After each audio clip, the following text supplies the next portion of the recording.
All right, so that's who we are. The reason I showed you guys that video is kind of just give you an idea on, one, why we think we're qualified to teach this class, and how we can better help you guys. We see a lot of benzers. So this year alone, we've done well over 1,000 bids from all different agents. So what we've learned through that is some steps on what makes a good benzer and what makes a not so good benzer. That's kind of the goal for today, is to just give you guys some real world information that you can use to help. So what is a benzer? Does everybody know what benzer actually stands for? Yeah? One person said yeah. You guys are all realtors, right? Yes. Okay, cool. All right. Should we do the giveaway first? No? Okay. Benzer's residential buyer's inspection, seller's response. So that's great, but what does that actually mean? Most of you guys know this. All this document does is present the seller with your repair request or lack of. We always see stuff come through as BINZR, BENSR. Make sure it's done well, guys. That's like the first step. Make sure you're labeling the document correctly. I can tell you most of the bad, poorly written benzers we see usually start there. They're not even sure what the document's called that they're using. So a couple of things too on the benzer. What I've learned being a realtor for a while, anytime you give a realtor blank space on a page, we will do some creative stuff with those lines. So the whole goal for this is to get you guys some real world examples of what's good verbiage to use on a benzer and what you should be filling that blank space with. So 3 steps for writing a better benzer. Number 1 is use accurate verbiage. 2, be specific. 3, keep it simple. We'll go into great detail on what these actually look like. So accurate verbiage. Great words to use: repair, replace. Notice that's the extent of accurate verbiage. Anything outside of those, you're opening yourself up for some interpretation. Not great verbiage to use: fix, remedy, inspect, investigate, damage, not functioning, check, and or correct. Crystal clear verbiage: repair. Using existing materials. A couple examples: repair frozen angle stop the kitchen sink. Repair cracked roof tile. Repair roll roofing and patio. I threw the repair roll roofing and patio on there by design. Guys, it's our recommendation that you cannot repair roll roofing. If the roll roofing is bad, it is bad. There's no repair there. It's a replacement. Replace. Just that, remove old and replace. A lot of issues that we see on this is what the buyer's expectation of a repair is.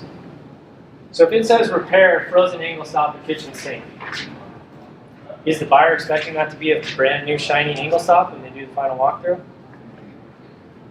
Many may. Well, you can save yourself a lot of trouble, guys, if you're coaching your clients and educating them on what they're writing. If you're saying repair frozen angle stop, most sellers aren't going to replace that. They're going to reach under there and make sure the angle stop's not frozen, and you still have the same angle stop. Is that repair done? It is. If you said repair. If you said replace, that's different.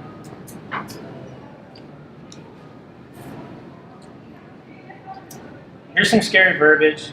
We see this daily, unfortunately. Fix.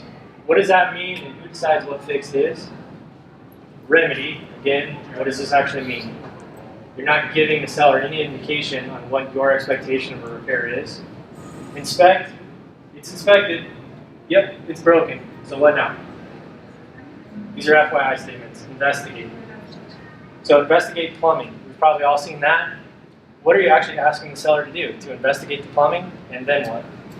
You haven't made any clear repair request. Damaged. See that a lot. Damaged. Noted, it's damaged. Roger that. Seller can agree to a damaged item. What's he actually agreeing to? He's just agreeing with you that yeah, it's damaged. There's no repair been requested. We'll go into some of these examples. Non-functioning. See this one a lot. Quick example on that, like let's say smoke detectors. We see benzers come through. Smoke detectors non-functioning. No repair's been requested. You just notified the seller that the smoke detector is non-functioning. Check. This comes up a lot. I'll use sprinklers as an example on that one. So check sprinkler system. We checked it, you're right, it's broken. Again, no repair has been requested. I can't harp on this enough because we see this all the time and it creates problems, and ultimately the person that loses is the buyer. Correct? Again, who decides what correct is? I would strongly discourage anybody from saying correct electrical wiring. Everybody's definition of correct is different. So you have to be very, very detailed on what you're requesting. That's why it brings us to be more specific. The more precise you are with your repair request, the better your results will be. Remember to think items through as well. What are the consequences of what you're actually requesting? There's an example of remove TV brackets. If that's all you're asking for, that's exactly what you're going to get, and seller has fulfilled Binzer. What's your buyer's expectation? To not leave holes in the wall from where the TV bracket was. If all you've requested is remove TV brackets, most likely a good buyer's agent is probably now paying to keep their client happy to get those holes patched. So, remove TV bracket, repair, patch, texture, paint to match current walls. Home inspector recommends the smoke detectors be changed every 5 years. Has a repair been requested there? Has not. One, we have no idea the age of smoke detector that's in there. Two, he didn't say you should replace smoke detectors. It says recommends that they be changed every 5 years. This is not necessarily an item that they disapprove of, it's an FYI statement. This comes up a ton on final walkthroughs. They should have known what I meant. And then you hear the word intent that accompanies that a lot. You guys are very specific, it'll make your final walkthroughs much, much easier. A few other things, always reference the inspection report, sections, pages, and page numbers. The more detailed you guys can be on that, the better off your Binzers are going to go for a couple reasons. It's easier for the seller to understand what you're actually asking for. It's much easier for the buyer to understand what their expectation of repair now is. Buyer's expectations of repairs, most of the time, is based off the inspection report. That's where they're coming up with the concern. So always reference that inspection. If it's been done per what the inspector said needed to be done, most likely your buyer's happy. Provide detailed location and property. Replace 4 damaged roof tiles on east side of garage. That's pretty detailed. It saves a guy from walking all over the roof. Where we see this a lot, inspectors are notorious for this, there may be 4 or more damaged roof tiles on the roof. We see that come through on inspection report. What does that do for the buyer? How do you read a repair request? Replace 4 or more roof tiles? So just be very, very specific. Replace frozen angle stop in master bedroom sink hot side. Normally what comes through is replace frozen angle stop in bathroom. There's a lot more angle stops in a bathroom than one. So be very, very detailed. Replace GFCI outlet on west wall of garage. Again, that's pretty detailed. It cites the location. Normally what we see is replace GFCI outlet in kitchen or in garage. Again, there's normally more than one. These are all ways that you can solve problems before they happen with your clients. Keep it simple. Over or under explaining things. Be concise and worded. Don't become a junior inspector, plumber, or electrician. We see that a lot. I don't know if it's coming from Google, but all of a sudden realtors apparently are moonlighting as electricians. So be very careful with this. Let the experts determine what is wrong and fix it. Sometimes people try to use a lot of big words on the Binzer to sound official. You guys seen that one? No realtor's ever seen a realtor use big words to make himself sound smart? No? Okay, it's just me then. You want to write clear, simple, plain language to get the heart of what you want done. Again, let the inspection report do the talking. Cite items in the inspection report and give reference numbers, pages, sections where the item appears. Here's a good Binzer. These are all real examples. So take a few minutes, look through this. I think it's pretty clear why we would say this is a good Binzer. Inspection sections are noted. There's no verbiage in there of correct, fix, remedy. There's no FYI statements. This is very detailed. This is a well-written Binzer. This comes from an agent that wins most of their Binzers. Don't think that's a coincidence. You guys can, we'll get you guys a copy too. Get with your LO and we can send you a copy of the slide deck. Another example of a good one. One thing I really like about this one, buyer respectfully requests the seller to correct the following. I've never done that. I've never seen that. That's cool. You submit that to the seller. It's like, hey, at least the buyer's trying to show you some respect when they're asking you to replace a bunch of stuff. Repair damaged foundation and base of building. Correct the slope, grade, so the water drains away from the building. It just goes on. Very specific. It's very clear on what the expectation of repair was. One thing I want to point out on this one, number 3, repair or replace leaking faucet. That's fine as long as the buyer understands that there may not be a brand new faucet there. We run into a lot of stuff on final walkthroughs, and it's not a dispute about the work done. Ultimately, it's a dispute about how the Binzer was written. Most of the time, seller has actually fulfilled the Binzer. Fortunately, it's on the buyer's responsibility on how they ordered it. Again, repair, replace leaking valves at washing machine supply. That's probably where we see that most often. Frozen valves come up all the time. A lot of times you can just wiggle them. They're no longer frozen. Valve malfunctions. Again, if the buyer is expecting to see a shiny valve there, make sure you're writing replace.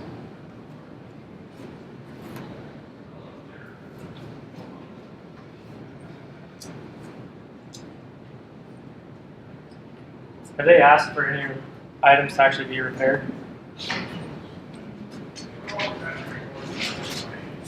I don't know that they actually have. This is where it's going to come in. Should have known what they meant. Part of this problem, I'm not a broker, but when you look at the Binzer, buyer elects to provide seller an opportunity to correct the items disapproved. They kept that verbiage way too vague, so it's your responsibility to get very detailed on what the repair is. Katie, what was the price of this house? 2.5 million. Oh my God.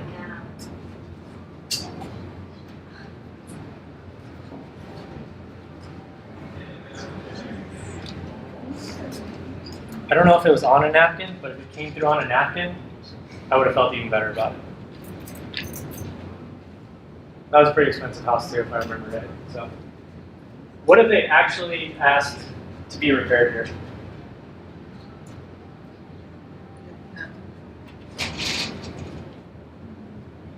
Just informing the owner.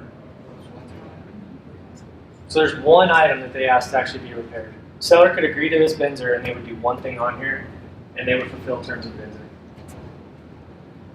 It's 2.3. Both sets of French doors need their locks adjusted in order to fully release from their catches. So you're asking them to adjust everything else. Several wall caps are loose. Okay? Section of the wall is leaning, has loose blocks. Water heater is not equipped with a drain pan. Breaker has been double tapped. Thanks for paying for a home inspection and providing me the information. You haven't asked for repairs.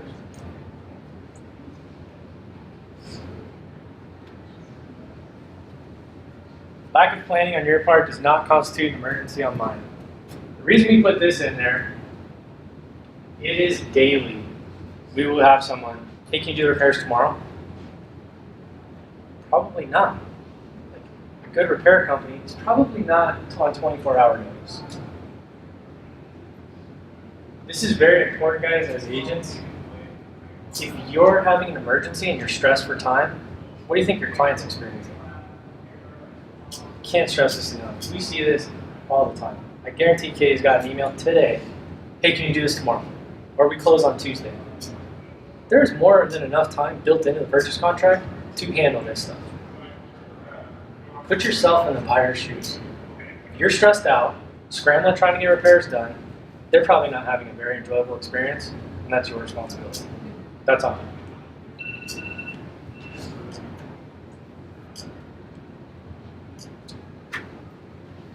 A question that comes up a lot, and we experience this. There are plenty of agents that use our service to give a credit.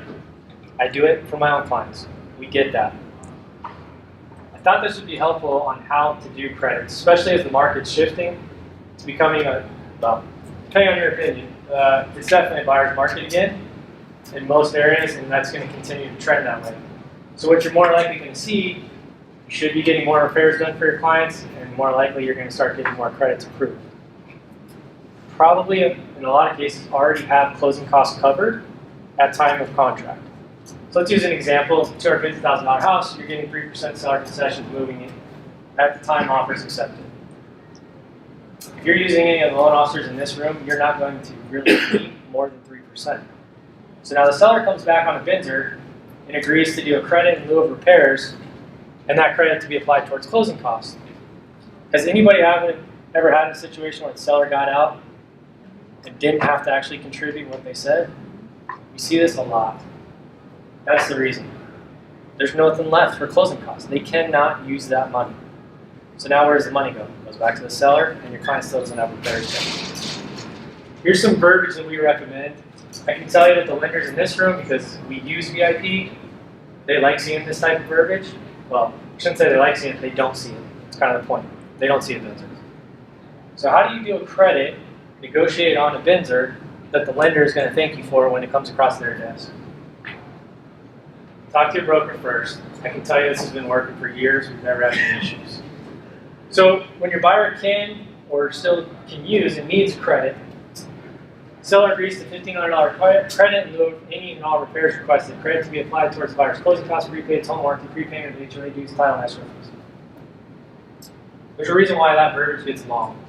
If you just write a closing cost, that's all it's going to go to. You're not going to be able to prepay HOA. You're not going to use that credit towards home warranty. It's going to end right there. Sometimes this gets through. A lot of that depends on title. We're seeing more and more title companies push back and say that that credit was for closing costs and closing costs only. So the next scenario is you already have enough of seller concessions. You call the lender, say, hey, the seller's trying to negotiate credit. The lender says, we already have enough concessions. Seller agrees to a $1,500 credit in lieu of any and all repairs requested to be paid to a contractor at buyer's choice on the closing statement at close of escrow. Do not put that on an addendum. Addendum has to go to the lender. Lenders in the room are like, I don't want to see that. I don't want to see anything in lieu of repairs. They don't want to see the word repair on anything. This goes on your Binzer. You have an executed Binzer. That's it. You provide the Binzer to title. Title disperses a check to a contractor, shows up on the settlement statement, paid from seller's proceeds. Lender doesn't need to know that the buyer did not get any repairs done. Does this all kind of make sense, guys?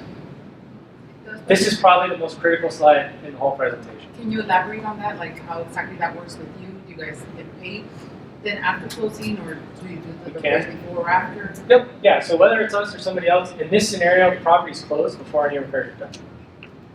So this comes up a lot. Check is waiting for us in title. We do the work, we go pick up the check, title issues us the check. So you'll be doing the work after the buyer gets keys? Yep. Yeah, this is the scenario, yeah.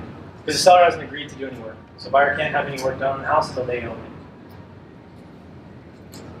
Quite frequently, we're having to coach agents through how to write that. Again, we'll send this all to you. You guys may want to take a picture of this so you can use it today. We've tried every different combination of words over the years. This always seems to work.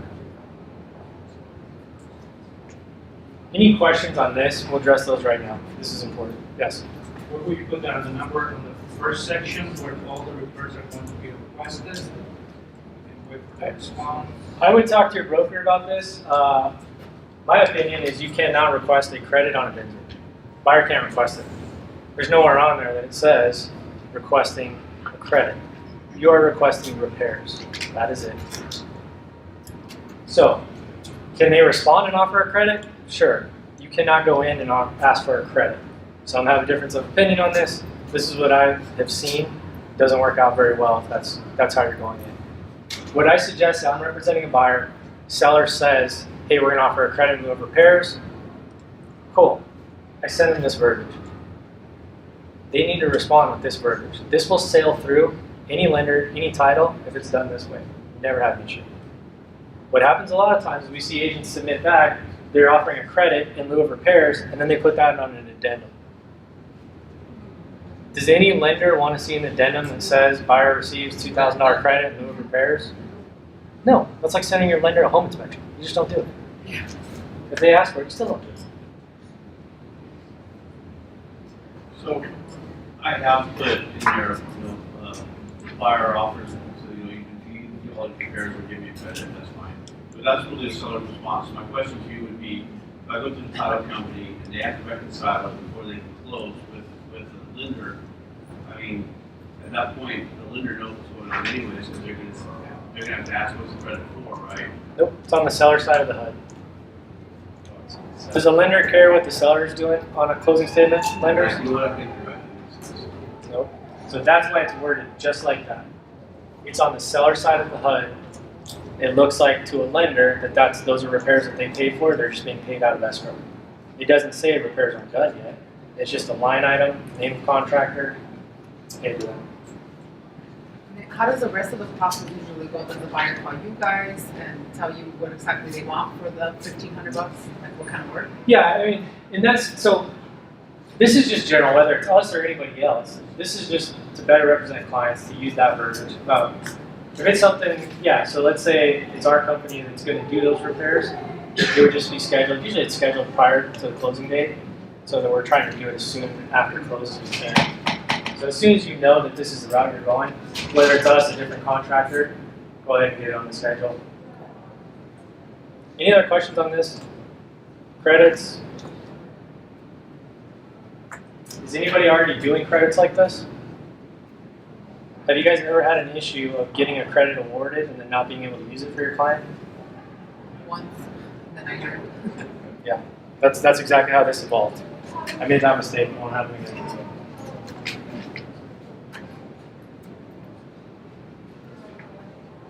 I don't know what happened, we lost it.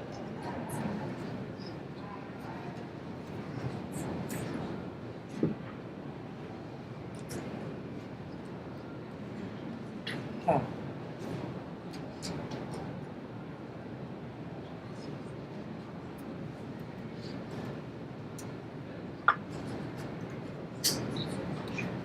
Almost done, guys, and we'll get to some Q&A. Should I do a reinspection? I don't know why we get asked this as the contractor, but we do. So this is personal experience from the real estate side, on what I do personally for our clients, what Katie does, and what we normally suggest when asked. So these are the two questions that we see a lot related to reinspection. Seller provided me an invoice for repairs. Should I still have a reinspection done? Repairs were done by licensed contractor. Should I still have a reinspection done? So short answer is maybe. A lot of that's going to depend on you, your client, and what they want to do. If it's something that's easily verifiable that your client or you can verify, and you want to take on that responsibility of verifying the repairs and save them $100, $150 for a reinspection, maybe you do that. Can't make that call for you. I'm in favor of doing a reinspection, even if it's something I can easily verify. I don't want the liability. Like, yeah, I can see they did what they said they were going to do, but now it's my word that has said that it's done. I'm going to put that back on the inspector every time. Something to consider, who is more qualified to know if the repairs are done correctly? The inspector or the contractor performing the work?